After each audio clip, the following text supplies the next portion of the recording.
This is called real direct realism. I'm looking at a scarlet poppy in front of me in normal circumstances. Do I directly perceive the poppy? Ordinary thought says yes, and I'm going to take it that ordinary thought is right. There's no magic determinacy in the word direct, and its use in philosophy has caused an astonishing amount of confusion. But I think it's the right thing to say if we're going to use the word direct at all when talking about perception. It's certain that any conscious perception of an object X involves a mental representation of X as well as X itself. No mental representation, no perception. This is the sea anchor of any account of perception. If anyone doubts it, the disagreement can only be a terminological disagreement of a sort we must hope to be able to resolve. But of course we don't perceive the representation, we perceive the object. We are, as some say, in direct perceptual contact with the object. Well, I think it's pretty clear what a direct realist must hold if direct realism is true. As an initial orientation, I offer Descartes and Arnaud, and perhaps Reid, as the ones we should set our sights by, although their writings are, of course, open to different interpretations. As Arnaud says, and I quote, "We can know material things immediately, i.e. without there being any intermediary between our perceptions and the object." Perception is, of course, a causal process involving states of the brain, as we all acknowledge, but this doesn't raise any problems for the claim that perceptions of objects is direct or immediate. Well, I'm a direct realist about thought as well as perception.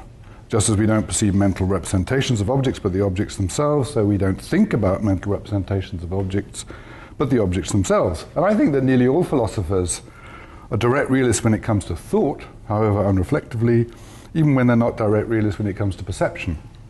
And this may be said to support direct realism in the case of perception, because I think few would want to say that perceiving an object right in front of us puts a barrier between us and the object that doesn't exist when we think about the object. Surely it can't be worse. Actually, funnily enough, I mean, Descartes is interesting because he says that to perceive an object it's confused. It's confused and obscure, whereas to think about it is not. But that he doesn't say that means that it's not direct. So you could have a direct perception of something that's confused and obscure. So I'm going to focus on perception and conventionally on vision. I'll assume that physicalism is true and that we inhabit a physical world more or less as we think we do. More or less as we think we do is meant to rule out Berkeley idealism, and while allowing for all the strangenesses of physics, of course, given which, in a way, we don't inhabit a world anything like the world we think we do. I'll start with a caveat, followed by some terminological preliminaries, and then I'll say some more about the sea anchor. Okay. So the caveat is this, and this may raise some objections. I think the biggest mistake one can make in starting out to give a theory of perception is the mistake of thinking that one's theory has somehow to meet or answer skepticism about the external world. I think it's safe to say that any philosopher of perception who starts out with that goal, even if it's only a subsidiary goal, is going to go wrong. More strongly, any theory whose terms permit the refutation of skepticism about the external world is ipso facto refuted. For such, skepticism is not refutable. To attempt to refute it is to accord it too much force. To acknowledge that it's irrefutable and then just to move on to other things is to keep it in proportion. So whatever you do, don't ask direct realism to guarantee that we're in direct contact with objects in such a way that we can know that skepticism is false. Once the question of skepticism arises, and it doesn't have to arise, direct realism takes a conditional form. If, given that you're a real person located in the real world, more or less as you ordinarily think, then it's true to say that you directly perceive objects, i.e. that direct realism is true. More generally, direct realists don't need, quoting Bonjour, I don't know how you pronounce his name, they don't need, and I quote, to offer a positive account of how beliefs about material objects are justified. They just don't have to engage with such epistemological issues, I think. Nor, of course, do they need to endorse the view that what Mackie called colour as we see it, all hyphenated, is itself a quality that's spread out on the surface of bodies. Actually, he has two formulations, spread out on the surface of bodies and spread out in bodies. That's actually Malebranche's description of St. Augustine's view, and I combed St. Augustine and couldn't find it. But so Yeah, so I'm saying direct realists don't have to endorse the view that colour is a quality spread out on objects, because in that case direct realism would be false. Direct realism not only allows, as any sensible theory of perception must, that perception is a transaction between perceiver and object perceived, which is of such a kind that what is actually experienced in perception is a function both of the nature of the object and of the nature of the perceiver. It also allows, more particularly, that the same thing may possibly be experienced differently by different normal perceivers in respect of colour, say, in the same lighting conditions, even while it remains true that both directly perceive the object and also that both perceive the colour of the object. Direct realism can't be expected to take on the burden, intolerable burden, of implying that perception gives us certain knowledge of the nature of things as they are in themselves. So I think it's entirely compatible with an error theory of colour, according to which colour as we see it isn't Augustinian colour. That is, a quality that's spread out in bodies or on the surface of bodies. Direct perception is one thing, knowledge of the nature of the thing perceived is another. It makes perfectly good sense to talk of unconscious perception, unconscious awareness, but in this paper I'm going to focus on paradigm cases of conscious perception, perceptions which essentially involve phenomenological character, experiential qualitative character, or what its likeness. I know some people think that word is kind of vulgar, but I think it works well. I'll call this phenomenological character experience for short. So this is the mass term use of experience, and the adjective is experiential. All experience is conscious by definition. Well, I'm a realist, a real realist, as I say, about experience, and the pleonasm would be unnecessary if some philosophers hadn't claimed to be realists about experience while covertly denying its existence. So what is real realism about experience? Perhaps the best way to convey it is to say that it's to take colour experience, for example, or taste experience, or experience of pain considered just as such, to be exactly what one took it to be, or knew it to be in having it, before one did any philosophy. For example, when one was 6. I want to abbreviate this, but look, briefly, children of this age, some people say, well, children of this age don't have a general conception of experience, but actually they make many experience with experience. They squeeze their eyeballs to see double, they rub their closed eyes to see stars, they block and unblock their ears, they spin around till they're dizzy, and then they stop and watch the world swirling, fully aware that it's their experience of the world that's swirling and not the world. They know that objects that have a constant colour appear to be different colours in different lights, that their faces and the faces of their friends look a different colour under a neon light in a bathroom mirror, and so on. So they're fully competent with the general conception of experience that appreciation of these phenomena involves, whether or not they can be said to possess this conception in any linguistically expressible form. So that briefly is real realism about experience. However, many amazing facts real realists about experience discover from scientists facts about filling in or change blindness or inattentional blindness. Their basic general understanding of what colour experience is or pain experience is remains exactly the same as it was before they did any philosophy. That's the key. It was all fine till people did philosophy. So it remains, in other words, entirely correct, grounded in the fact that to have experience is already to know what it is, however little one reflects about it. There's a fundamental respect in which the having is the knowing. It's non-discursive knowledge by acquaintance, Johnstonian revelation. Real realism about experience is not only wholly compatible with physicalism, it's a necessary part of any serious physicalism. Some philosophers deny the existence of experience, overtly or covertly, and call themselves physicalists. And it's become clear over the centuries that anyone can call themselves what they like in philosophy. But the existence of the wholly concrete phenomenon of experience, as conceived by real realists about experience, is a certainly known natural fact, and so has to be acknowledged by any serious physicalist or indeed naturalist. So this is why I think that anyone who thinks that the naturalist project of somehow dissing or deflating or downgrading the reality of experience is actually sort of the purest form of anti-naturalism. So now for the sea anchor. To be concerned with perception is to be concerned with the relation between mind and reality. Could I have a copy of my handout? As mind and reality, as we loosely say. I want to sort of locate myself on this handout. And the first, that's a safe remark. And the first and fundamental fact about mind is that it only ever detects anything in the world by representing it. No idea of direct contact between mind and world can conflict with the fundamental fact that mind relates to reality by representing it. Mind has to represent it in order to know about it in any way. That's the sea anchor. And so here's one sort of determinedly simple way to put things, which is one somewhere on the handout. For mind to perceive some object X in the world is necessarily for mind to register X in some way. 2, for mind to register X in some way is for mind to represent X in some way. So 3, to perceive some object in the world is to represent it. No one can object to 1, and I take 2 to state a necessary condition of registration on the part of mind. Mind has to log the object in some way, and to log it is necessarily to represent it in some way. Maybe nobody doubts this. This is just how mind works. It's just what mind is and what it does. Here we're concerned not just with representation, but with conscious perceptual representation, which also of course involves sensation. But the core notion is simply registering, mental registering, which needn't be conscious or involve sensation. So if you accept the idea that minds register things, you already accept the idea that minds represent things as I intend it. Well, one familiar reason people have for being chary of the notion of representation comes out in this objection. Someone says to me, look, to think that a subject's perceiving an object involves the subject having a mental representation of the object is to postulate something, the representation that gets in the way between the subject and the object in a way that makes the subject perception of the object indirect, but this is the classic indirect realist mistake. And indeed it is.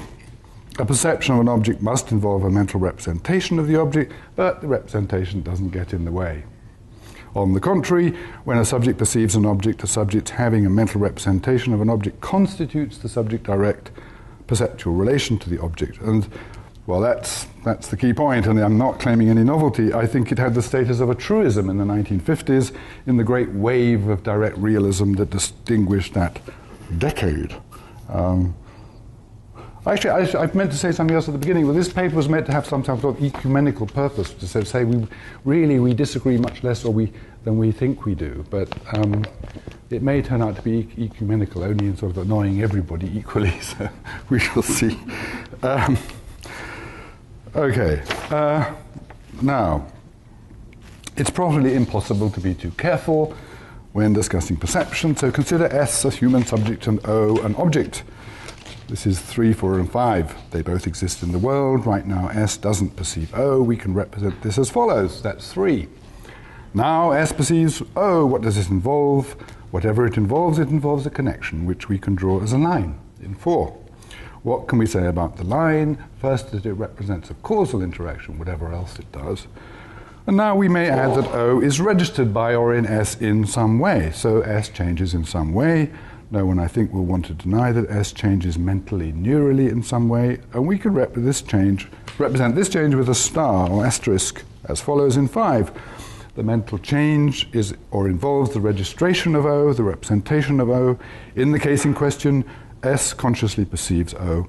It's a case of conscious sensory perception. So the asterisk essentially involves experience, not the asterisk, the thing it symbolizes.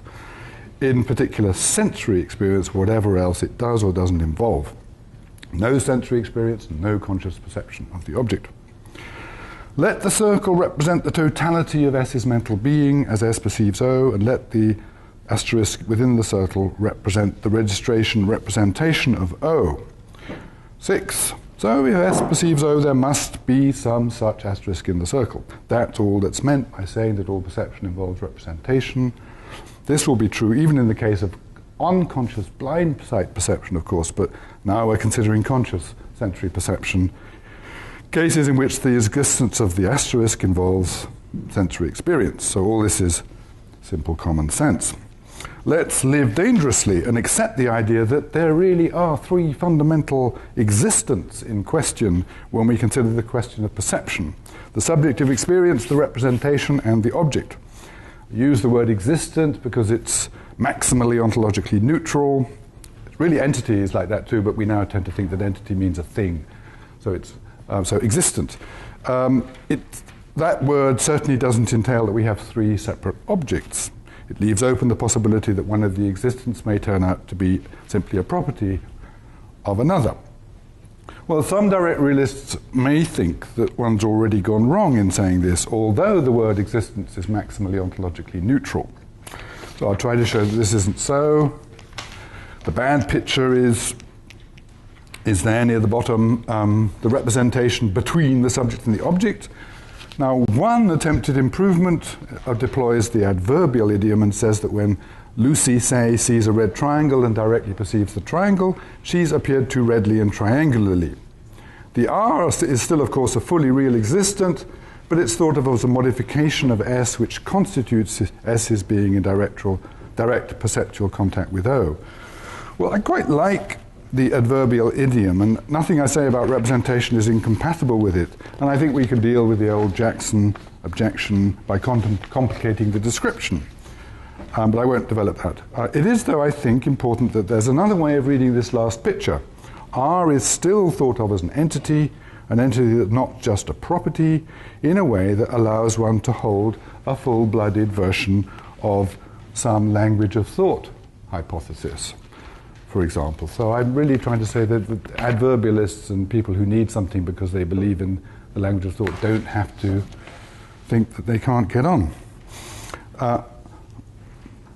So R, the representation is something in S, a neurophenomenological entity, and its being in S is directly perceiving O, given the overall causal situation.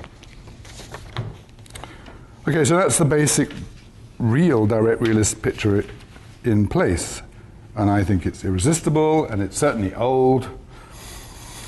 I'm now going to register what I take to be 2 points of agreement with direct realists who may not consider themselves to be direct realists in the sense that I'm defending, and then I want to go on to consider some other consequences of this approach. So the points of agreement I've got are 9 and 10 here. I'm prepared to sort of accept or buy these. 9, one can't specify the content of a mental state, like a genuine thought about an object or a genuine perception of an object, without referring to the object itself. I'm also quite happy to say, 10, that the object of such a thought or perception is quite literally a constituent of that thought or perception, which is, I know, the kind of thing that... So that's a form of full-on object-dependent direct realist externalism. I think, of course, that phenomenological content as such is wholly internal, but of course there is also plenty of external content. So that's the basic picture, and now I just want to note some consequences or compatibilities, try and do some, if I don't do empirical stuff, but I'd like to say I'm doing some double dissociation. So first, I think there's no entailment relation between direct realism and externalism. Some may think there is. It seems though, so here's the first suggestion, that I think one can be a direct realist about perception in holding that one's being in a certain mental state constitutes one's being in direct perceptual contact with an object, while denying externalism in the form of 9 and 10. On this view, one's mental state takes one right up to the object, given the causal circumstances, with no perceptual intermediary, but the object doesn't have to be mentioned in specifying the content of the mental state proper, as it were, and is not in any sense part of it. So direct realism in the sense of no intermediary, but without object dependence.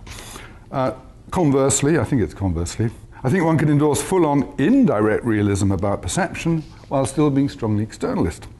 For example, in one's acceptance of 9 and 10. On this view, the object needs to be mentioned in specifying the content of one's mental state, and is indeed part of it, considered as a whole, but it is so only via the mediation of another part of it.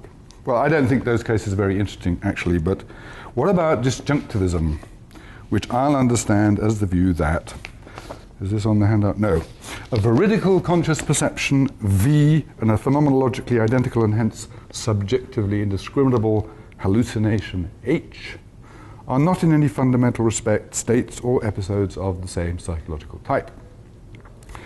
I think that disjunctivism is certainly false, so understood, given realism about experience, which is certainly true, because it's certainly true both that phenomenology, fully internalistically understood, is a matter of mentality, and that it is, as mentality, of absolutely fundamental importance. In fact, it's everything to us so far as our actual lived experience is concerned.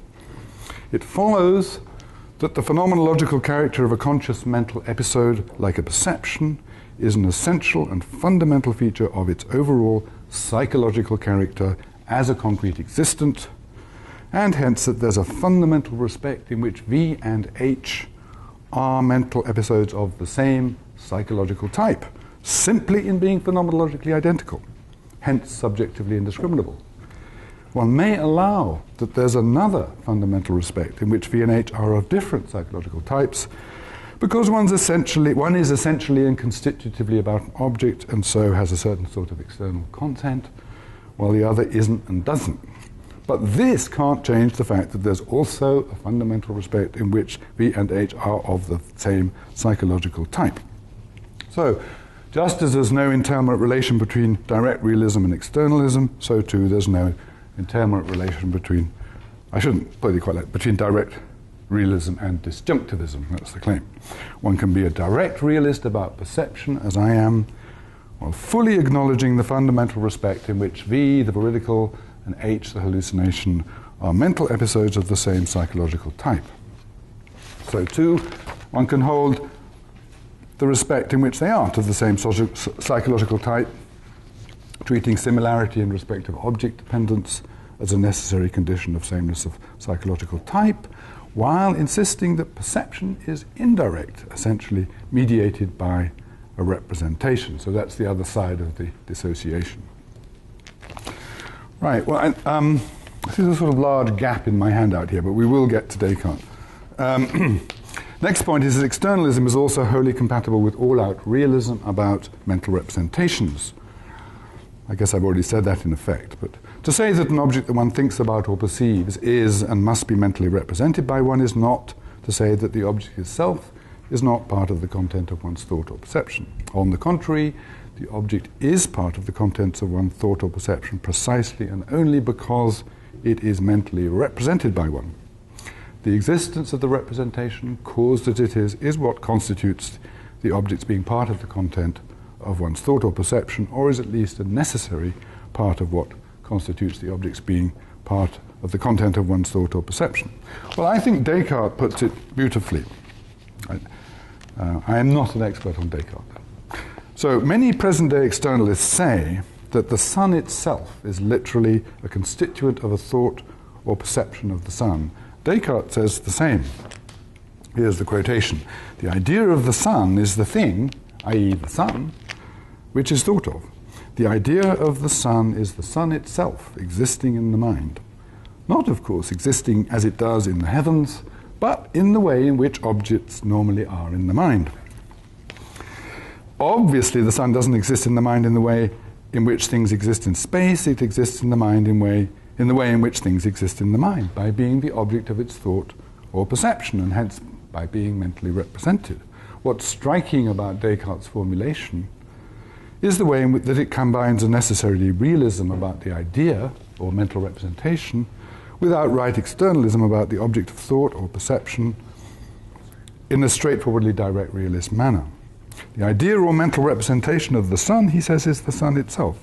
It's the way in which the sun itself, exists in the mind as opposed to the way in which it exists in space, where it needs more room. The idea is not the sun itself in such a way that there can't be any idea or mental presentation there at all in the case of a qualitatively identical hallucination. In the case of a hallucination, there's an idea that's experientially indistinguishable from the idea that is the sun in the case in which one sees the sun. But that idea or presentation, i.e. in the hallucination case, isn't, of course, the sun existing in the mind in the way in which objects normally are in the mind. Now, I imagine an opponent who says, no, the idea of the sun can't be the sun itself because there's a causal or representation relation between the idea of the sun and the sun existing as it does in the heavens. If this is really direct realism on Descartes' part, then Because of the inexorable law of identity, or Leibniz's law, it must be a form of radical externalism that amounts at bottom to denying the existence of ideas or representations as distinctively mental items. But to this I just say, relax. Relax and listen to direct realist wisdom as it finds powerful and delicate expression in Descartes' talk, however odd to us, of different ways in which concrete objects can exist in the mind and in the extended world. It's no good, says my interlocutor. Interlocutor's over here. Descartes' way of putting things is hopelessly in tension with the idea that the existence of the representation consists in the subject's being in a certain experiential state that has a certain causal history. How, for one thing, can the sun itself be a state of the subject? Well, the reply, I think, is that the sun itself, existing in the way in which things exist in minds, can precisely be a component of a state of the subject that has a certain causal history. That's precisely what's special about minds and about the way in which objects can be in minds. So I think, putting this thing's way, is a rather fine expression of one of the direct realist intuitions. So I'm a direct realist, Cartesian or not. Am I also a transparentist? I doubt it. I agree with one thesis endorsed by most of those who call themselves transparentists, but I reject the metaphor, which seems to me incompatible with direct realism. The locus classicus, as you all know, for transparentism is More's difficult paper, The Refutation of Idealism. But I think it's widely misunderstood, and it can be put aside because it really doesn't have any relevance to this. Briefly, what More is trying to do is to refute idealism. That's why his paper is called The Refutation of Idealism. His argument goes like this. 1, consciousness is irreducibly intentional. 2, the intentional object of consciousness is essentially not itself a mental phenomenon, a phenomenon of consciousness.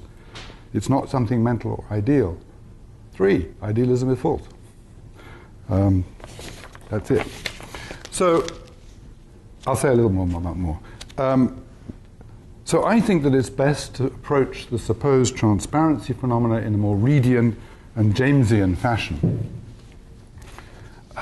When we consider perception, James says, we encounter, I quote, I hope it's here somewhere, our inveterate habit of not attending to sensations as subjective facts, but of simply using them as stepping stones to pass over to the recognition of the realities whose presence they reveal. It is this, sensations as subjective facts, in James's terms, sensations as subjective facts as contrasted with things like tables and chairs, that I think many have in mind when they talk about transparentism. The supposedly transparent things are taken to be the sensations or conscious representations or experiences thought of as subjective things that we look straight through in some sense and so don't notice when we perceive things in the world. Well, that's not at all what interests More. He's concerned with the consciousness that is, for him, I quote, an element in a sensation.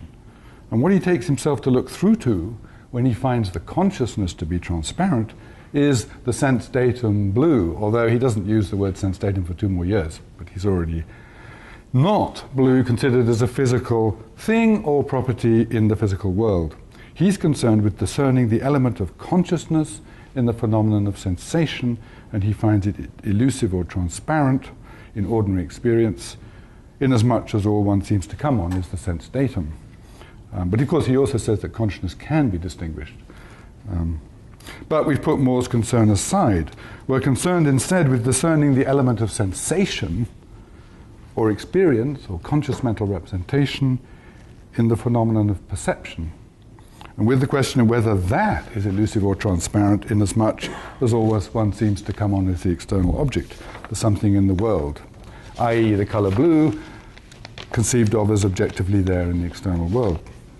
So you could say this, by this that we're concerned, well, I think the current debate insofar as it's talked about transparency has been concerned with sensation transparentism, not with More's consciousness transparentism. And you could equally well call it experience transparentism or representation transparentism, where the representation is assumed to be conscious. I'm only talking about conscious representations. Well, I want to, sorry about the coming acronym, but I'm going to continue, I want to continue to use the word sensation to keep a link with more, but I'm going to move freely between sensation, representation, which will be conscious, and experience, and I'm going to compress these three words into an acronym. Completely pointless, really, but that's what we do. So SRE is my acronym for this element. So I'm concerned with SRE transparentism. Is there any good sense in which the sensation or representation or experience that's essentially involved in an essentially constitutive of conscious perception transparent to us in ordinary everyday perception? And as I remark, I think that most of those who cite more are really concerned with SRE transparentism. Well, there's certainly a sense in which SREs can be unnoticed by us. This is Reid at the bottom of page 2 now. I'm going to read quite a long quotation. He says, "The sensation of hardness may easily be had by pressing one's hand against the table and attending to the feeling that ensues, setting aside as much as possible all thought of the table and its qualities, or of any external thing. But it is one thing to have the sensation and another to attend to it and make it a distinct object of reflection. The first is very easy, just touch the table.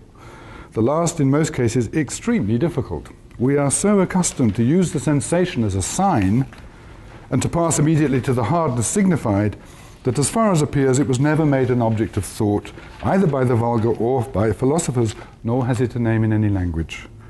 There is no sensation more distinct or more frequent, yet it is never attended to, but passes through the mind instantaneously and serves only to introduce that quality in bodies which, by a law of our constitution, it suggests."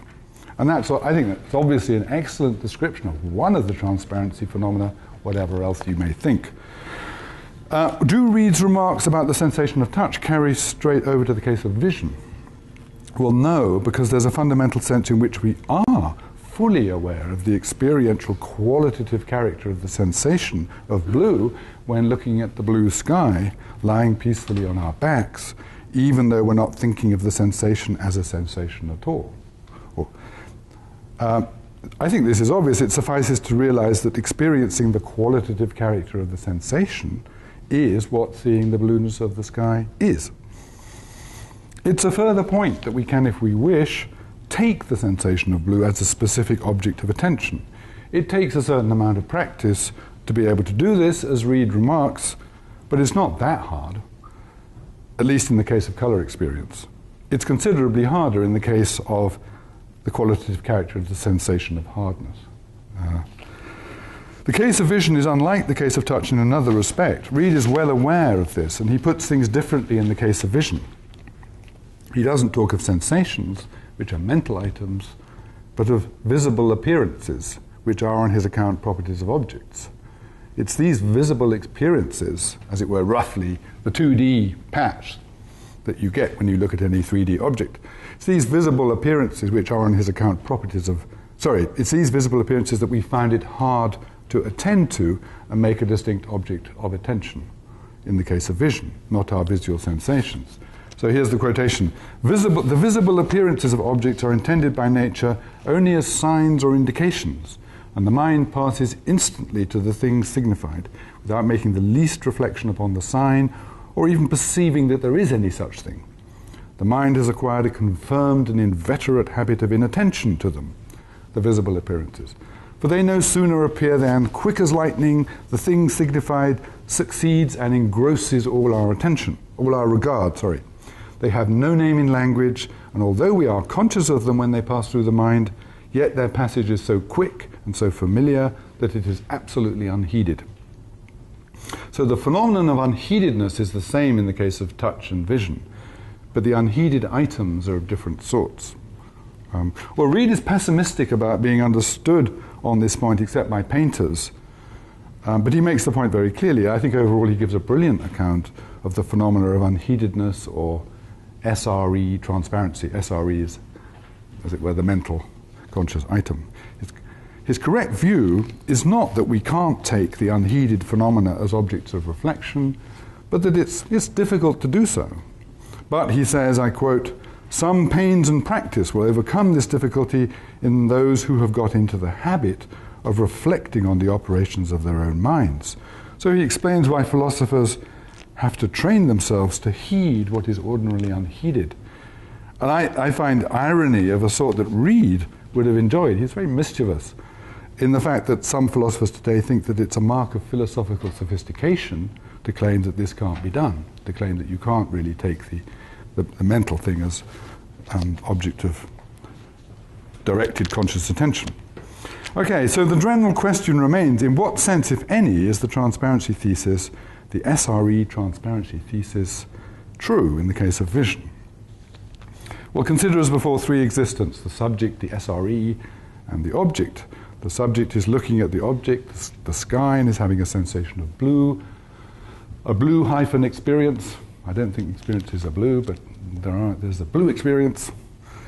In the realist sense of experience, the sensation of blue is something fully real. It's a state of the subject. It's up for consideration as deserving the description transparent. In what sense can it be said to be transparent? Well, the best I can do is this. When I look at the blue sky, my natural sense is simply that I see the sky and the blueness of the sky. There is, to this extent, a sense in which I'm not aware of the sensation of blue. I think this is the only sense in which the SRE transparency thesis is true in the case of vision. And although it's fully concordant with direct realism, while not required by it, it needs immediate qualification because there's also, and crucially, a sense already remarked on in which I'm wholly aware of the sensation of blue and must be, if it is to be true that I'm seeing the blueness of the sky, because my having the sensation of blue is my seeing the blueness of the sky in the causal circumstances I'm in. No sensation, no seeing. There is furthermore a very straightforward sense of sensation and aware of, in which my having the sensation of blue is my being aware of the sensation of blue. Trivially. Is there nonetheless a sense in which I'm not aware of the sensation of blue considered specifically as such? Well, the words considered specifically as such can't do all the work. For even though it's true that I don't in any express or attentive or thetic, this is a word I've learnt from the phenomenologists, way, I don't in any express or attentive or thetic way consider or conceptualize sensation specifically as a sensation in my untrammeled looking at and deep appreciation of the color of the sky. There's another crucial sense in which I am indeed fully aware of the sensation of blue considered specifically as such, simply in being aware of the experiential qualitative character of the sensation, as I must be, given that I'm experiencing the blueness of the sky. So far we have the modest point that when one moves about the world perceiving this and that, one is often unaware of one's sensations in the following specific sense. One isn't aware of them in the way in which one would be aware of them if one was in some way conceiving or apprehending them as such, i.e. as sensations. I'll say that one isn't in that case see-aware. I said often. The word often is weak, and it must be, for one is in one's most ordinary perceptual transactions with the world also often aware of one's sensations, not only in the sense noted above, in which one must always be aware of them in order to be having any experience at all, and hence any conscious perceptual experience at all, but also in the see-awareness sense, the sense in which one is aware of them because one is in some manner conceiving them or apprehending them specifically as such, i.e. as sensations. Well, I'll support that claim quickly. Shortly. For the moment, we have again the modest point that one is often unaware of one's sensations in everyday experience in the specific sense that one isn't see-aware of them, isn't conceiving them or figuring them specifically as sensations. Are they then transparent, at least in this case? Well, I don't think this is a good thing to say.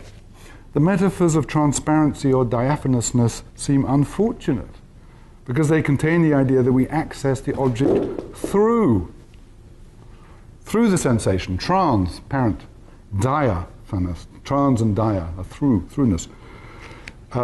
Although we don't notice this. And the natural way to take this transparency notion is as follows. Although our experience of the object is indeed phenomenologically direct, although it is experientially for us as if we were in direct contact with the object, it is in fact metaphysically indirect, because one, the subject S, does in fact have to go through something else, the SRE, on one's way to the object O. On this natural understanding of transparentism, transparentism is incompatible with direct realism, because it has it that the process of perception of an object does in fact metaphysically involve a passage through something, a sensation, even if we experience ourselves as directly in contact with the object. Well, you can put this by saying that transparentism splits into phenomenological transparentism and metaphysical transparentism. Metaphysical transparentism must be false if direct realism is true, because it states that we see objects through SREs, even if phenomenological transparentism is true. Well, this point doesn't bear on Moore's use of the term transparency, because he had something completely indifferent in mind.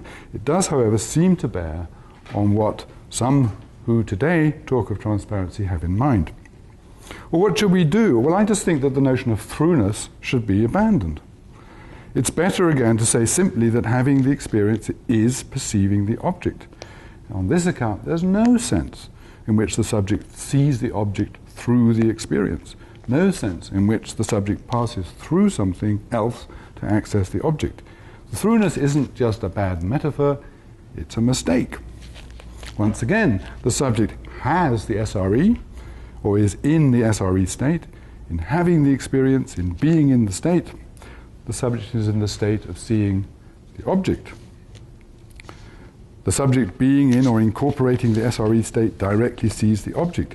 There is, in this fundamental sense, nothing between them, the subject and the object. Well, one might somewhat fancifully call this sievism, which I just got by knocking the per off perceive, because even the per means through.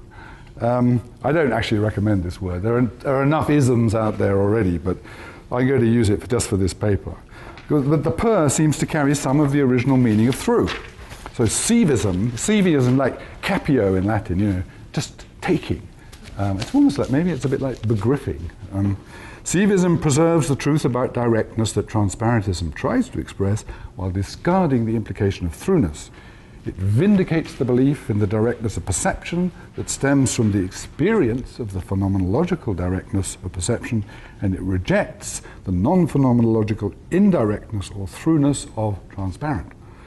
It does this without, of course, falsely suggesting that non-phenomenological directness requires some sort of non-causal immediacy. Well, nearly done. It now seems that direct realism covers two distinct claims, one phenomenological, one metaphysical. Phenomenological direct realism is a view about the way in which we ordinarily experience the process of perception. Metaphysical direct realism is a view about the structure of the process of perception. Phenomenological direct realism records our experience of being in direct contact with the object in perception. As such, it's fully compatible with the indirect realist that there is a sense in which we perceive objects through, possibly transparent, SREs. Metaphysical direct realism holds that the correct metaphysical description of the structure of the process of perception is that it's a matter of direct contact between subject and object, not mediated through or by a representation in such a way that the contact must be said to be indirect.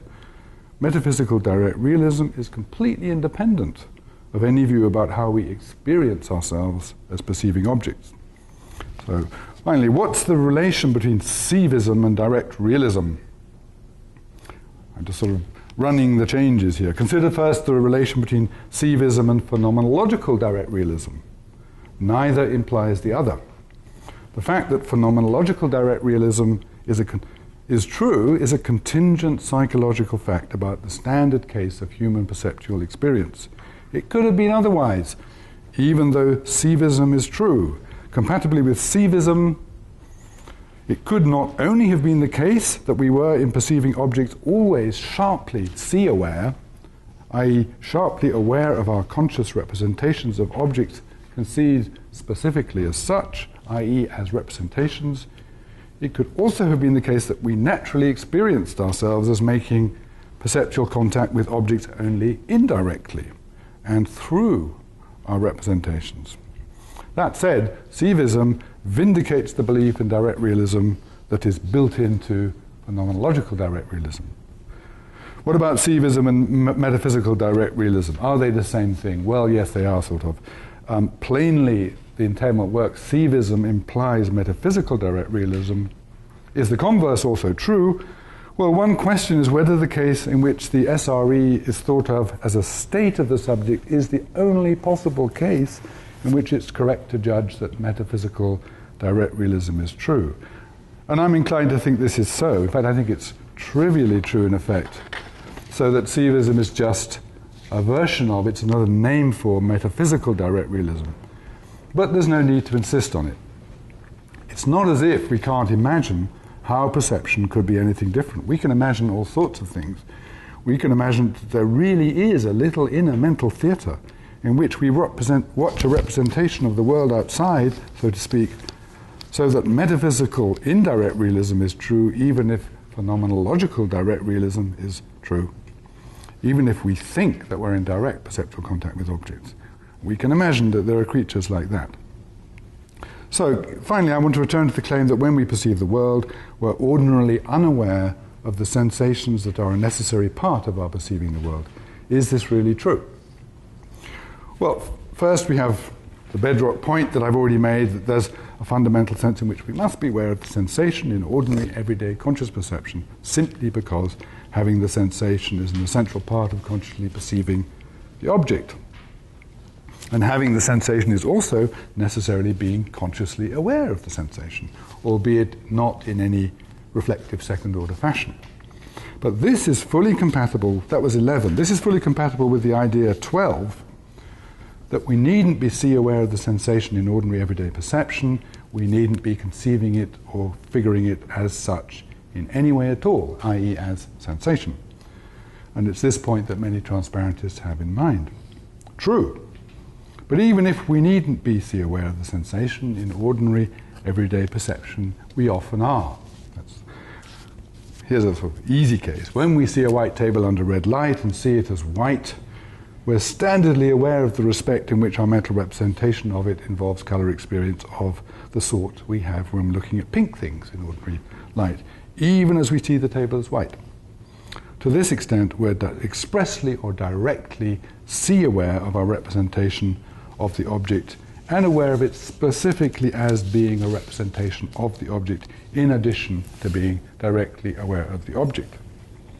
So too, when we see ourselves in the mirror in the neon light of a bathroom, we're aware of the difference between the bronzed colour of our face as it appears in the mirror and the pasty colour of our face as it appears in daylight. So too, when water feels cold to one hand and warm to another.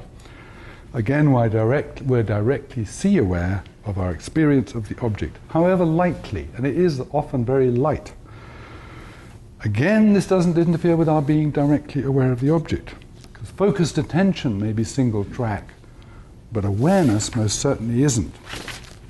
Thought is quick, as Hobbes says, and it's powerful and capacious and very rich. Finally, I keep saying finally, this is real finally.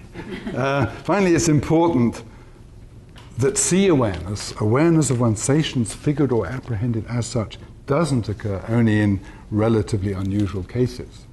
It's present when we hear a sound that we assume to be a sound that we assume to be of constant volume grow louder as we get closer to its source or go around a corner, or in any case in which we hear a familiar sound that we've heard more clearly in other conditions. It's present when we see things dimly in dark conditions and then experience being able to see better as we grow accustomed to the dark. These sorts of things happen all the time. So my view is the human mind is overall tremendously aware of itself as mind, however dipping and fleeting this awareness can be. It's not just aware of the surrounding world, it's aware of its awareness of the world as well as of the world. It is in general, for obviously adaptive reasons, aware of much of what's going on locally in the world, and its awareness is part of what is going on locally in the world. So I think some philosophers have us kind of locked fiercely onto the outer world, typically unaware of our conscious mental processes as such. And I think they're sort of rebounding from a fantasy that they call Cartesianism and consider dangerous and falling into a greater falsehood. It's not the case that we're standardly engaged only in thoughts that have to do with their immediate... It's not the case that, with our immediate external surroundings, and that we're rarely, if ever, aware of our sensations and experiences as such. The view is mistaken on both counts. As for 13, that we're standardly engaged only in thoughts that have to do with our immediate external surroundings, we're engaged in thoughts that have nothing directly to do with our immediate external surroundings a great deal of the time, probably most of the time. I don't know how many people know the Russ Hurlburt data. People going around just living their ordinary lives with beepers, and he beeps them, and they have to write down immediately what's in their mind. And they're always there walking down streets and doing things, and they're sort of thinking about something completely different. That does not engage with their actual... As for 14, well, I've already given reasons to doubt it. And I think the idea that we're rarely, if ever, aware, it seems that it's the opposite of the truth. I just want, if I got time just to read a few lines of quotation, which I just like Monsieur Gurvitch. This is this French phenomenologist. He says, this is standard phenomenological stuff. Consciousness is consciousness of an object on the one hand and an inner awareness of itself on the other hand. Being confronted with an object, I am at once conscious of this object and aware of my being conscious of it. This awareness in no way means reflection. To know that I am dealing with the object which, for example, I'm just perceiving, I need not experience a second act bearing upon the perception and making it its object. In simply dealing with the object, I am aware of this very dealing. This actually, I've just realized, is deeply consonant with Damasio's rather interesting account of the way that what we fundamentally learn in becoming sentient beings is, as it were, not just the world, but our relation to the world. That's it. Thanks.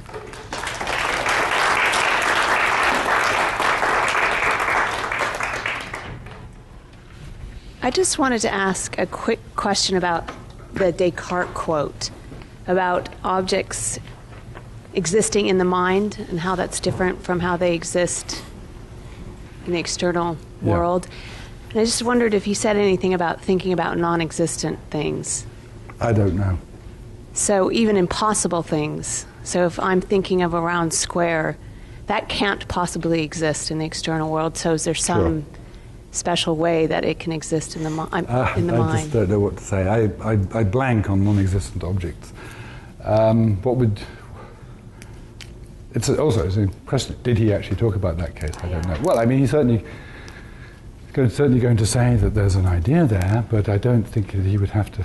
It would be like, wouldn't it be like the case of having a hallucination that was qualitatively identical to seeing the sun? That there is indeed a contentful mental presentation, and we can very easily describe the content of the idea of a round square. Let's think. It's a rectilinear, quadrilateral, equilateral. Something else missing there. Figure, closed plane figure. Every point on the on the periphery of which is equidistant to a single point within it. How about that? So there's the content of the thought. But I think that's what I would say on his behalf, that we could have the contentful mental thing, but there would be no sense in which we somehow had the non-existent object in the mind, because it doesn't exist, does it? Is it me? Yep. Yeah. I want to follow up on that, because 2 points really. One is Descartes is talking about thought there, and though he uses the word thought to cover all forms of consciousness, clearly there's going to be a difference between thinking of the sun and seeing the sun, or seeming to see the sun. Yes. And you need an account of what that difference is without bringing in phenomenal qualities in a way that's going to please the indirect realist. And the second thought is, I didn't know this quotation from Descartes, and it shows that the kind of degenerate understanding of scholasticism that Brentano mistake enshrines was already there in Descartes, namely the thought that individualized forms could be in the mind, whereas neither Aristotle nor Aquinas thought that. The problem for them was how you get from form, which is universal, to either the thought or the perception of the particular. And in the case of Aquinas, at least, the percept has to come into that, and even he can't explain how it does it. So I think in helping yourself to the Descartes here, to tell you what a representation is, as if there's no problem about it, I'm not sure I'm doing that. It's got two kinds of mistakes. One is running together the perceptual case and the intellectual case, and the second is thinking there's no problem about either of them because there was some account of how that happened anyway in Descartes or Aquinas or Aristotle when there wasn't. I didn't get the last bit, but I think you may be right that Descartes is getting it wrong about the earlier, is that right, the scholastic view? You're right. I think that the example of the sun is an old trope, but I don't know anything about scholastic philosophy. Right. No, I'm prepared to defend to say that it's enlightening. And so what is your challenge? Well, now I'm prepared to concede that he misreported Aquinas, Aristotle, and Co. But you've got Michel's point. If the content is essentially the same in the hallucinatory and the perceptual case, and the content No, in the I didn't say hallucinatory... that. I said that the internal, the phenomenological item. Well, that's either disjunctivism, in other words, we can't tell the difference between them, and in that sense it's phenomenologically the same, or it's the account that there's the real metaphysical structure of the two states is the same. And if it's the latter, then you've got the problem of saying, okay, the state has got this metaphysical structure which, as it were, realizes the phenomenal qualities subjectively, and how is that compatible with a direct realism, which says that the phenomenal qualities of the object itself? Of course, it's paradoxical, the claim. I mean, I sort of presented two objections which would look like they were conclusive, saying, it can't be the same thing because there's a causal relation to him. But I take it that it's just that the mere fact that this particular mental presentation of the sun is in fact caused by the sun that is why it is the sun itself. That's all you have to say. Just that it's caused by the sun is enough to make it... Well, properly, everything as it should be. Yeah. It's enough to make it of the sun in a direct realist sense. Yeah, why not? It's the sun itself. The idea of the sun is the sun itself existing in the mind in the way in which things exist in the mind. Which just means causing the phenomenal qualities in the mind appropriately. Well, you can say it just means that. I'm saying that I endorse Descartes' much more dramatic claim. It's the sun itself. That's direct realism. Yeah, it's sort of pressing Howard's question, specifically with respect to the hallucination case. So, in the veridical perception of the sun, tell me if I've got this right, having the representation, which is it's a psychological modification of the subject, but it actually consists of being in direct contact with the sun, and possibly to some extent a different way of saying the same thing is that the sun has objective reality in Descartes' terminology. In the way that means the opposite of what we normally mean. Exactly. Yes, right. Yeah, the sun out there has formal reality, and in here objective. Yes. What's happening in the hallucinatory case? There's a representation, or would you not even call it a representation? Well, it depends how loaded that term is. I mean, if you decouple representation from any sort of success implication, then I'm happy to call it a representation. It's just it's a sort of phenomenologically, qualitatively indistinguishable experience. Right, but the sun itself is not existing in one's mind as it is in the veridical case. No. Okay. Right. Well, that's what I thought, but then I thought I couldn't be understanding it right. Because you said that disjunctivism is clearly false. Well, it's false because go on. No, well, here's why that made me think I didn't really understand, because I thought the disjunctivist view was that you might have two states which were subjectively indistinguishable, say the hallucination of the sun and the perception of the sun, but they were nevertheless not states of the same psychological kind. That's right. Now, certainly, I assume we'd have to concede they're states of the same phenomenological kind, because I take it that's just built into right, exactly. stipulating that they're subjectively indistinguishable. Right.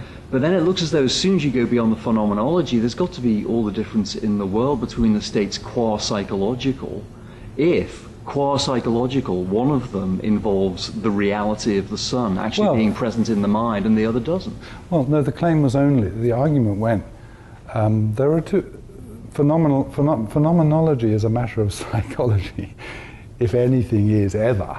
So that they, as I take it, that just, I mean, I really don't know much about the details of this debate, but they seem to be saying that there's really no important respect in which the hallucination and the veridical perception are of the same psychological type, and I'm just denying that. I'm saying, whatever else you say, there's a tremendously important fundamental respect in which they are of the same psychological type, simply because of the same phenomenological type. So you can have I can say to them, you can have your view that there's a really important respect in which they're psychologically of the same type, of different types, because one's about an object, one isn't, but you can't deny the other point. Well, okay, but then it just, I mean, surely any disjunctivist is going to concede that, just sort of by abstraction, there's a way in which these two states are of the same type. Same psychological type. Well, call it psychological or whatever. No, if they don't concede that, then they're cheating. Right, I mean, right. I'm sure surely they would. So then it's not. It's hard to see how it's any more than a verbal. Well, that's right. That's why I said this is an objection to. Do you remember I said I'm going to define psychology? I defined disjunctivism and said, so defined, it's certainly false. And it was defined wholly in terms of the claim that the veridical perception and the hallucination are not of the same psychological type. Okay. So, but if psychological means phenomenological, presumably, it's 1,000 flowers have bloomed, no doubt, in the disjunctive camp, and every possible position has been taken up. So I'm sure there are lots of people who will say, oh, that's fine, but that's why I defined it narrowly. So on your answer to the question, is there any truth in transparentism? Yeah. Which was not much. Yes. I conceded something that I think is central to some people who hold the view. Well, my whole life's work is in vain, if you're right, actually. Oh. But anyway, what can you do? What can you do? So the three existents, the subject, say me, the object, say the sky, just grant that the sky is an object for the sake of the argument, and then there's the SRE, or the sensation of blue, which is a state of the subject, that is a state of me. Yeah. State or condition or property of me. Yeah, it's either... Right. Okay. Yeah. Okay, so clarificatory question, first of all. This state or condition of me is the state of seeing blue. Is that right? Well, you mean when there is blue out there, you mean? It's a blue experience, hyphen. Okay, I'm looking at the sky. It's it's blue. I'm having in your jargon a sensation of blue, or there is some item, an SRE floating around, and that is, according to you, a state of me. And I'm certainly in the state of seeing blue, which offhand I can be in even if the sky isn't blue. Oh, well, right? Right? No, not really. I mean, I think seeing is success verb into the... Yeah, that's right. Well, I can see blue even though... Oh, I see. There's no blue object that I see. Well, I mean, isn't that going to have to put one of those Peacockian dashes on it or something? No, I can see, I can be aware of the quality blue. Sorry, I'm completely obliterating the crucial Johnstonian distinction between properties and qualities, but that's not really what's at issue. So I can be aware of the property blue, even though the thing that I'm seeing isn't in fact blue. I mean, just offhand. The thing that you're seeing even though it's a color illusion, and the thing I'm seeing is not in fact blue. Even in the veridical case when you're seeing the sky? Yes. So it's not blue as we see it, no. No, but okay. This is.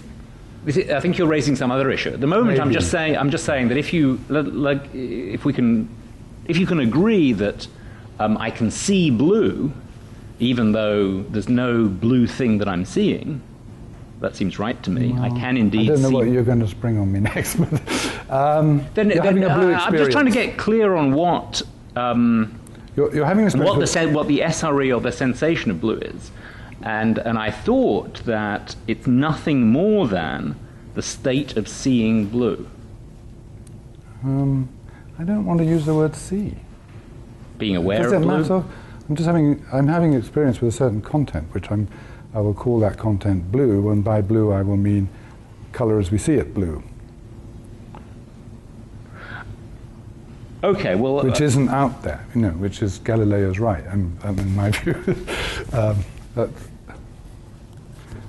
but I think this is slight. I think this aspect of your view is independent of the present issue, but maybe I'm wrong about that. Anyway, look. So you want to say that when I look at the blue sky.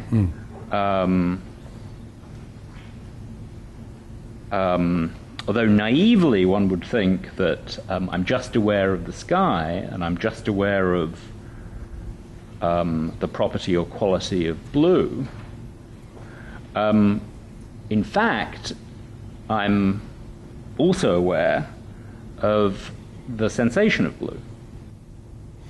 There's one sense in which that's trivially true, I take it. Okay, well that's what I'm questioning. Oh. So look, suppose the sensation of blue. I thought the sensation of blue was just your kind of Moorian jargon for talking about the state of seeing blue. If it's not, then I don't really understand what the sensation of blue is. But do you understand my sort of hesitation about seeing? I mean, you're prepared to get rid of. Yeah. I'm having a visual experience. If you're worried, it's visual and it has the content blue as we see it. It's. Sure. Okay. Yeah. Okay. It would have but then let's turn to your argument that I am aware, or there's some sense in which I'm aware of the sensation of blue. Right. And the argument seems to be, well, it's because my having the sensation of blue is my seeing the blueness of the sky. But then if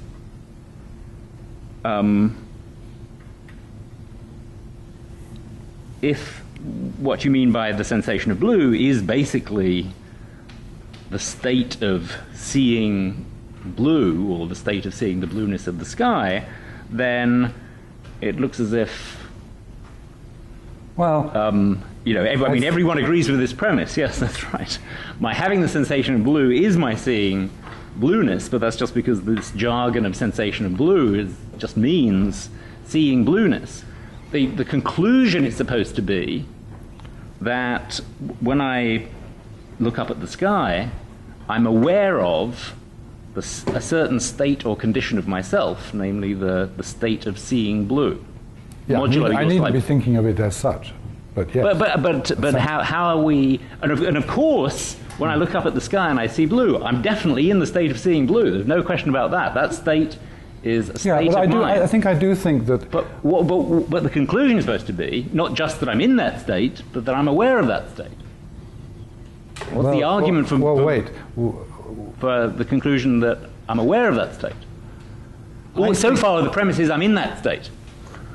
The conclusion is supposed to be I'm aware of that state. Well, again, I think there's a trivial sense in which you are, because seeing anything as coloured ever is being aware of the qualities of experience you're then having. This may just not work. It's so hard. It may not work, but I think that I can describe the mental thing without seeing blue when I'm sort of properly causally connected to the sky is having a visual experience with a blue as we see it. Sorry, blue as we see it content, and that's what counts as seeing blue, although colour blue as we see it isn't out there in the world at all.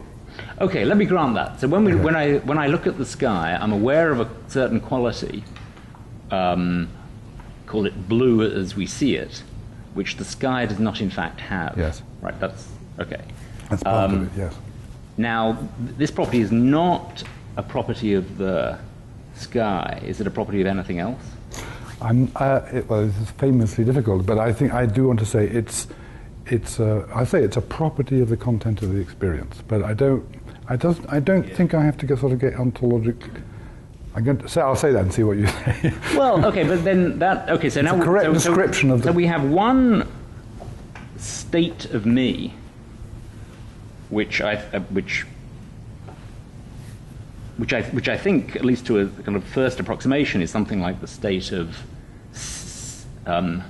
seeing blue as we see it, or being aware of blue as we see it, or something like that. Mm-hmm. Okay. The conclusion of the argument is supposed to be that I am aware not just of blue as we see it, but of the state that I'm in, namely the state of being aware of blue as we see it, or seeing blue as we see it. Well, I want to say that's what you mean by the sensation of blue. Well, I mean, or the SRE.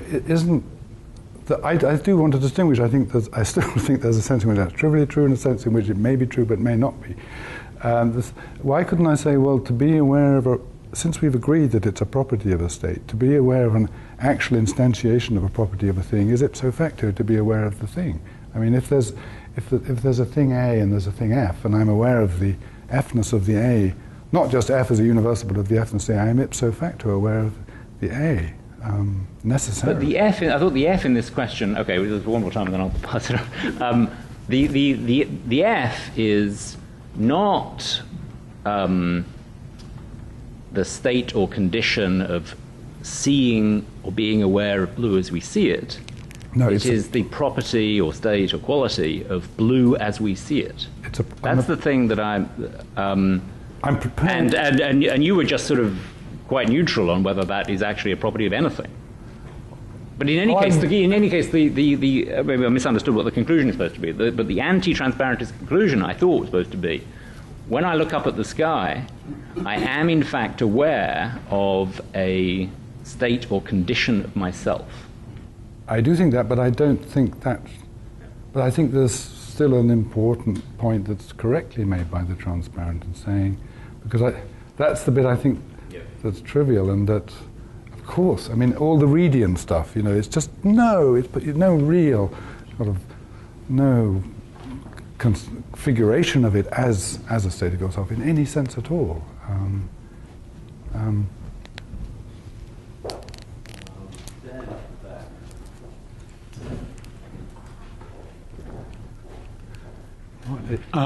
Thank you very much for a very interesting talk. I'd like to press the notion of direct realism by way of the Descartes quote that you gave. Okay. And because it does have, I think, a very strange implication that I'm not sure whether or not to believe it or not, or what exactly it means, but the quote that you give is indeed from Descartes. The idea of the sun is the sun itself existing in the mind, in the sense in which things exist in the mind. In the way, I think way is better. Or in the way. Yeah, I don't know what the word is. Yeah. But of course, what Descartes is attempting to do here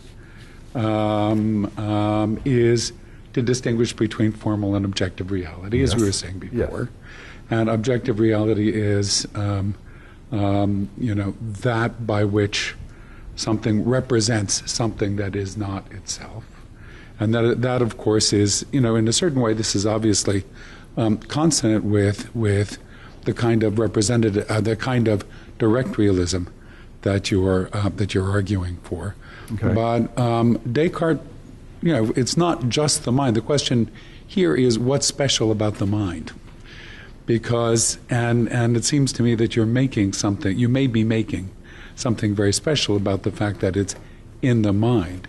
And of course, this notion of objective reality can apply to anything that is representative. Yes.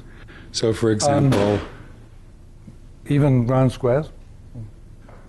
The idea of a round, well, I'm not sure what to make about the idea of a round square, but ideas are represented. You could say it can't be represented, But when I'm you thinking can give a full Right. definition of a round square.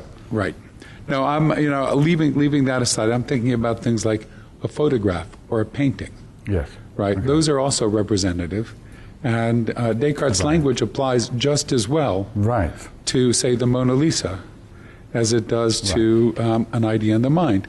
The Mona Lisa can be said to exist on the canvas in the way in which things exist on canvases. Right. Good, yeah. Would you be willing to extend your thesis I think- of direct realism to to paintings, say?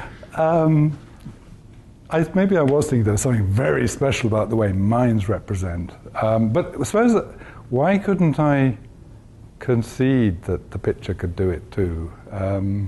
Well, you could very well. The interesting question is what becomes then of the thesis of direct realism when it's extended to those sorts of things. I think I know what I would do. I would start a spiel about how really representation is necessarily a mental process and is, or when representation is genuinely intentional. Sorry to break some of your rules, but it has to be mental, and indeed it has to involve consciousness, and it's there is no intrinsic respect in which even a photograph can be said to represent the thing it's on. So in other words, what you would say is that a photograph or a painting are representative only in an extended sense. Yes, exactly. Yeah, exactly.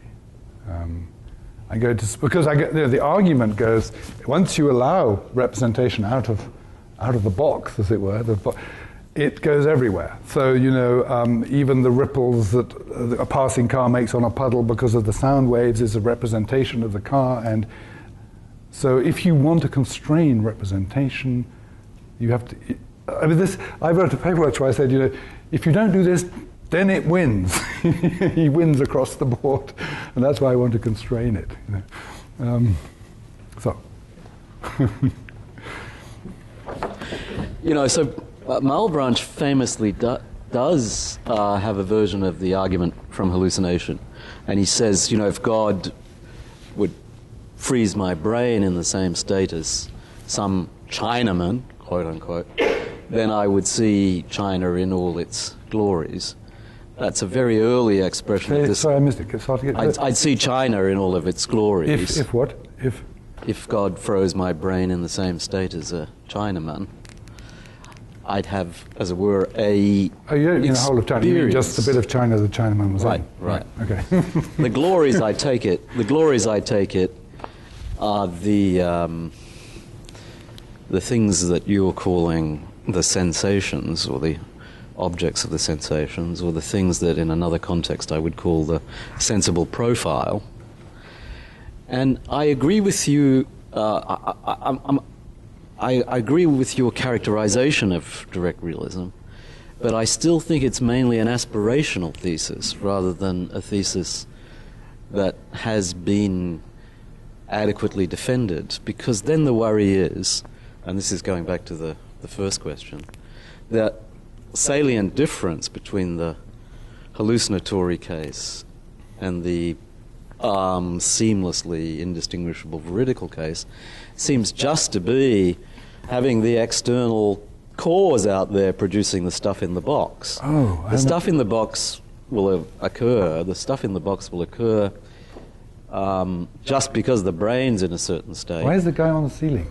That's because the world doesn't look upside down to us, so the homunculus must be upside down. Yeah, okay. Right? The homunculus must be upside down. Right, okay. But the brain's being in a certain state determines what's in the box, that is, the mind here understood in this way. Now the brain can get into that state by just being caused by an external object, or it can just get into that state because God has put the brain into that state. And now the difficulty for direct realism is explaining how this further surprising feature of the mind or that box, namely it being directed upon an external object, arises simply because of a external causal relation. That's where we move beyond aspirational direct realism to an account of how it could be true. And the difficulty with that account, I mean, this is just anecdotal stuff. The difficulty with that account is every perceptual psychologist just thinks direct realism is sort of silly. I mean, and it's not because of any argument. They just see how much the states of the brain determine, quote unquote, what's in the mind, and they think, well, the only role of the external objects is causal, and what is this magical extra thing when you have the right kind of causation? What's this magical extra thing where the box now stands in another entirely unprecedented relation to the thing in the world? The relation that you were reading Descartes as describing as existing in the mind. Of course, that's just a phrase for this, but, you know, intentional directedness towards that object. And so that to make direct realism not just aspirational, but to make it come alive, we have to explain how what seems like simple causal transaction can be the constitutional basis of this intentional relation to the external object. And that's why I also find your physicalism aspirational. That is, it's the right position, but in the absence of the explanation of how these causal transactions can inter alia constitute these mental relations to the external world. In the absence of that, we've just got aspirational theses, not things we really understand as things that could be true. So physicalism is in trouble here if you're right, because remember, I'm a the physical, real physicalist. I know, but the ordinary relations that we find in nature, the ordinary transactions between physical things, are things like, you know, spatiotemporal juxtaposition, causality, and so on. None of those relations are like. However you want to carve up the doctrine, no, none of those relations are like existing in the mind, intentional directedness towards an object. And out of no conjunction of those relations, or any logical construct out of those relations, all of which are essentially non-disclosive, non-intentional, can we see how to get this intentional relation existing in the mind. So that's not meant to be a criticism, it's just meant, as it were, to express where the next stage is for a direct realist. And we don't know, well, so far we've been given no hint about how to implement the aspiration. Okay. Well, I sort of sympathize with that. The first thing I want to say is that there are people who call themselves direct realists who'd say, basically, to me, you're an indirect realist. So, right, because I'm stressing the absolute crucial notion of representation, and so there's something sort of Salafist, as it were. I mean, extreme puritanic direct realists who won't even have any truck with representation. So. I think the main point is you might think this is just an evasion, but I just think the word direct doesn't bear this kind of weight. I mean, the way I started was to say, this is what we ordinarily think, and I think we can say that direct realism is true. So as it were, if we're going to choose the word direct at all. That's what I actually said in discussing perception. But it can't just be the thesis that what goes on in the box is caused by something in the external world. No, well, I really was precisely saying that it's, as it were, the right kind of representation plus causation. Yeah, well, that's... And I was saying that's what I'm going to say is enough. But okay. So that's too crude. But well, I guess I'm one of the Salafists. That's not direct realism. No, okay. I think that's a perfectly reasonable. So now the object just gets to be the object of awareness. The external thing, the tower, just gets to be the object of awareness because it stands in a causal relation to, well, the visual system. Correctly, properly functioning, and right. No, look, the direct realist thought is objects are much more intimately present in experience than any mere cause could be. They're there, available for demonstration. How do you get open to view? No, I don't know. Open to view. I don't. They're more available than any mere cause. Of course, they are causes of our experience, but in our experience, they're not figuring as mere causes. Hence, the obscure but attractive thought of existing in the mind. Yeah, no, but I mean directedness towards an object, where it goes all the way out to the object as a mental phenomenon, not just as a causal add-on to mentality. Definitely So more. you're not a direct. Definitely more. No, definitely more than any mere cause. Because but what we've got, there's some other incredibly important things in play, which is representation, conscious representation, which means that you are present to me now more than any one billiard ball could be to any other. I mean, far more so. That's the aspiration, to be able to vindicate that. That's the power of the mind. Right. The aspiration is correct. That's the fact we want to vindicate. But the challenge is to develop a philosophical theory in which it is vindicated, and the external thing is something more than a mere cause of the very same state that you are in the hallucinatory case. Now, that's the project. I think that's... We're down to the last couple of minutes. There's a gentleman who's had his hand up. I want to ask something about how your definition of direct realism actually relates to some of the earlier discussion of direct realism. People like, say, James Gibson, the psychologist, who's taken to be at least sort of direct realist by some of people who are friendly to him. Right. And the idea there is they accept some condition like one that you stated, that there is the mind registers the object in some way. And what they take that to be is not representation, but a weaker notion.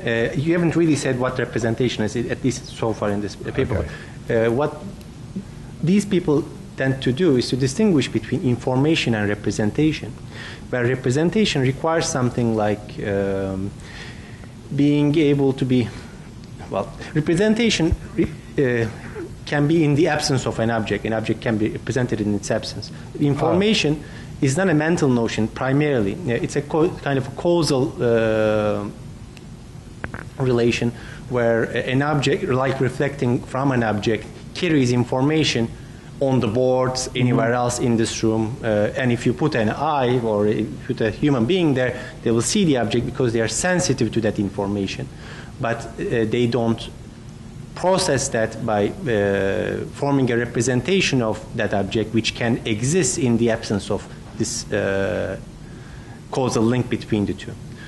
So that kind of this kind of psychologists were called direct realists, because they were trying to keep the notion of mental representation out of perceptual psychology as much as they can, and depending only on this notion of information, which would not be a mental intermediary between the subject and the object, but you're positing the mental representation as a mental intermediary between the... Well, there is... I just want to say that this is the kind of... these are the kind of people who are called direct realists, primarily because of this reason, because they reject representation. I don't know enough about this. I thought you were going to say something like affordances, or awareness of affordances is a way of being aware of an object which really doesn't look like it should be called a representation, but you weren't saying... No. Well, I mean, information is registered then. What's wrong with the sense that there's the claim? I mean, remember I said that representation didn't have to be conscious, but I was only going to talk about conscious representation. But if there is registration of information by the creature, there is a natural, very Catholic sense of representation in which there is a representation. Now, here is at least part of the debate in the 80s, I think. So the notion of information was supposed to be a more general notion, and representation was, for instance, by people like Fodor and others, was supposed to be explained in terms of information, but it had to be more involved. So not every representation was some state carrying information about another state. So information had to be in the presence of the object. it couldn't exist without the object interacting with the mind. Okay. Whereas the presentation allowed for representation in the absence of that object. And that's the crucial notion in which these people were called direct realists, because they did not want to invoke any representation in this sense. They didn't want anything to be involved in perception. I get it. Yeah. That's why some people. I mean, that's what I want to ask was, you defined direct realism in a certain way, but this was the operative notion of direct realism, at least among some people. I didn't know about that. We're over time, so can we thank Galen?